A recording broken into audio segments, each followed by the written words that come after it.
Hey guys, what's happening? My name is Karath and I'm here bringing you another video. Long time actually since I've had one of these Karath Talks videos.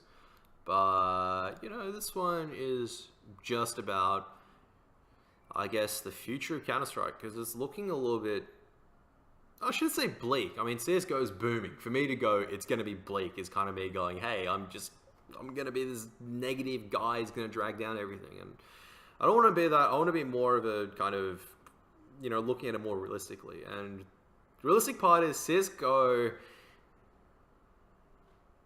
how much longer can it be a supported esports title within Oceanic, for example?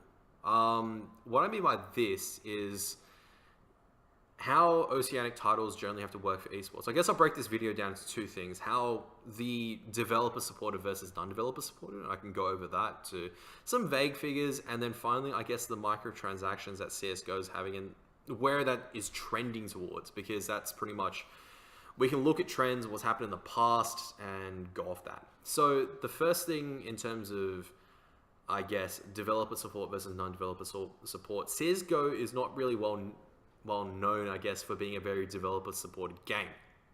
What I mean by this is that they're not throwing money, or I know, they're not throwing that much money towards CSGO.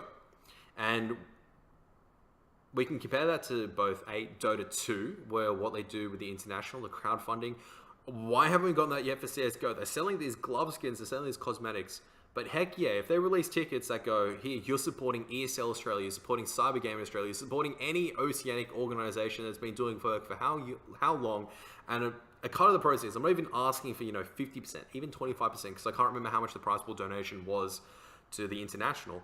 Even just a portion of that going towards the organization that's running a tournament to help them with prize pools, funding, whatever. That would be absolutely amazing to see. That way we can not only just watch tournaments and rock up, we can actually support with our wallets. We can finally go, hey, I really like your work that you're doing at X organization.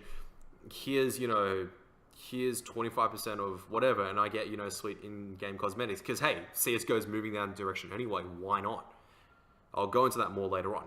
But going back towards, I guess, the developer support as well, you can look at other companies such as Riot, I guess, the R Word, and I guess to some extent Hi-Rez, which actively support the game by bankrolling the scene. And this is really good to see because that way, the game is alive. People actually want to watch it. People actually want to play it. With CSGO, it's more of, hey, we keep playing, and we keep pushing in the hopes that we get something bigger.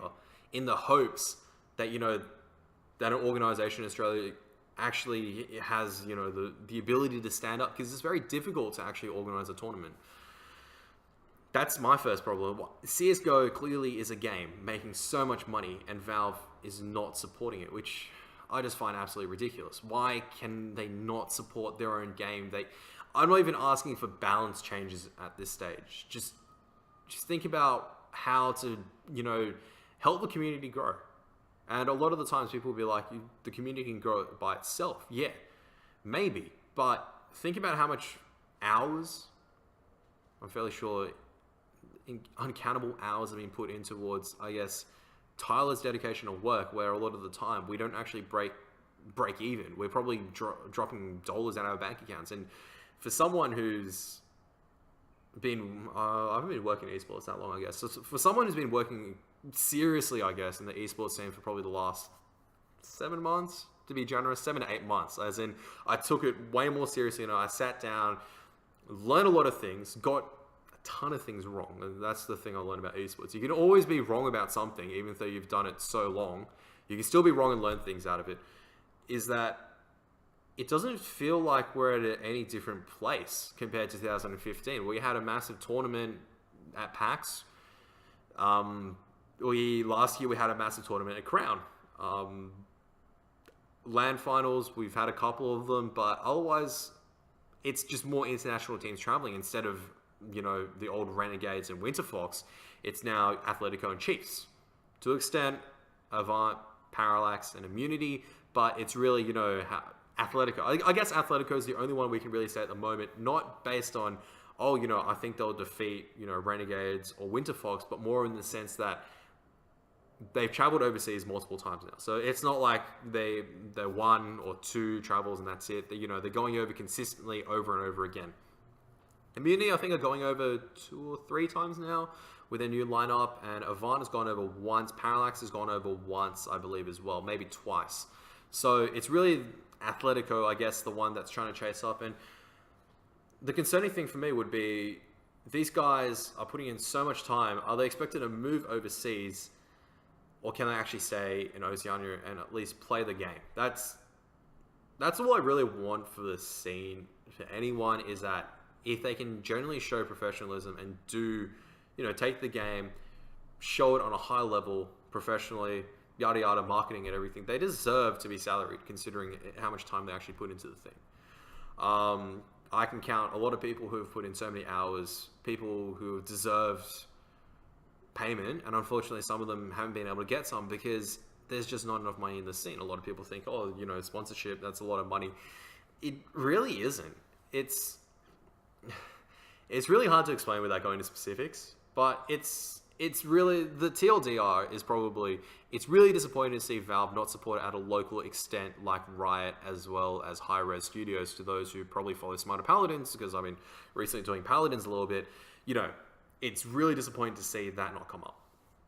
And I guess in terms of that, it goes into the second part, is that where is Valve trying to take CSGO as a game? Because let's take a look back in all their other, huge marketable shooters or games that have been played online. So let's start with Team Fortress 2, vanilla Team Fortress 2. Man, that game was bugged. That game was fun. Items came out. Everyone's pretty excited about that. Now, I'm fairly sure people still play the game, but I'm not sure how many people play it. I'd probably have to go look up the stats, but it'd be safe to argue it's probably below Overwatch at this stage. I'll hedge your bet on that. It's probably, the player base is probably below Overwatch, and if anyone remembers TF2, it just became a massive meme fest with hats, more hats. You pre-order a game, you get an item in TF2, you can sell that item, and on and on and went. And that was, I guess, the problem, because it was the kind of, hey, we'll give you extra incentives, and now it's become the standard. Now, let's take a look at Dota 2, which I mentioned earlier. Tournaments, you can support the tournaments. This is like to see in CSGO, to be honest, because this is a brilliant idea. But what the idea was, you can, if for anyone not familiar with the Dota 2 tournament system, was that you can buy a tournament ticket. Not only does it allow you to, watch the tournaments in maybe higher quality or whatever, maybe you could stream it live inside maybe have like a premium CSGO spectator model inside the game. You have to have a ticket to unlock it, and anyone else on Twitch or whatever, they can only watch at 720 at most, 1080 or 4K, whatever quality you can inside the client. Ultra smooth 128 tick demos, because that's what the money should be supporting, not 24 tick when you're watching it on there. And pretty much a proceed of that goes towards funding of the tournament or to supporting the organizers. And that's what Dota 2 did with a lot of their tournaments. Like to see that in CSGO. So the problem with CSGO at the moment is that it feels like it's just cosmetics being released on the pure sake of microtransaction. That's it. Valve is just out to make money, and they're not really trying to support the scene. I guess that might be a little bit harsh. But compared to, looking at every single other developer who pushed their title so hard, when was the last time Valve pushed CSGO hard? It's been a while. Like, Majors occasionally, I would say, but Dota 2 also has that treatment as well, and Dota 2 has a lot more funding and a lot more things behind it. So I guess at the end of this video, because it's this one, I think it's quite long because I didn't learn how to shut up today. Yeah, it's nearly getting 10 minutes. The point of this video effectively was trying to state, Valve, please help the Oceanic scene, because it's not, a lot of people argue it's going to grow if people put in the work, and it's a ton of work, firstly, and it's not a guarantee that people can raise capital.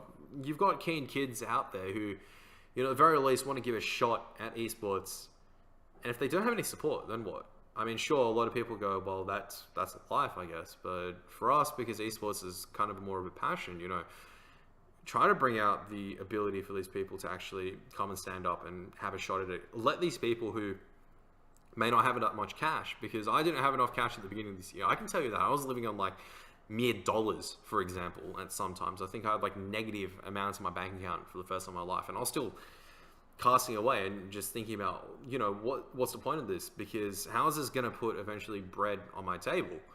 I'm hitting the age where I have to start thinking about these things, and as depressing as it is, because I still want to keep playing CS:GO for for the entire day, I do have to think about, what can I do to ensure my future in a career? I want something in esports, but how can we also not only create the opportunities for ourselves, because that's really selfish, right? But for others as well. I want anyone who goes into esports with a genuine heart, genuinely stands up and goes, look, I just want to put in work. I just want esports to excel. I want them to be rewarded. It's not easy though at this time. So a bit of support from Valve. I'm not saying that Valve is the be all and end all fix, but imagine, say for example, 1,000 people want to watch one of the tournaments, $10 ticket to support the entire tournament, and 25% goes to at least helping the organization. That's 2.5K at the very least. And that's, say for example, 1,000 people helping out. That's probably a big ask as well.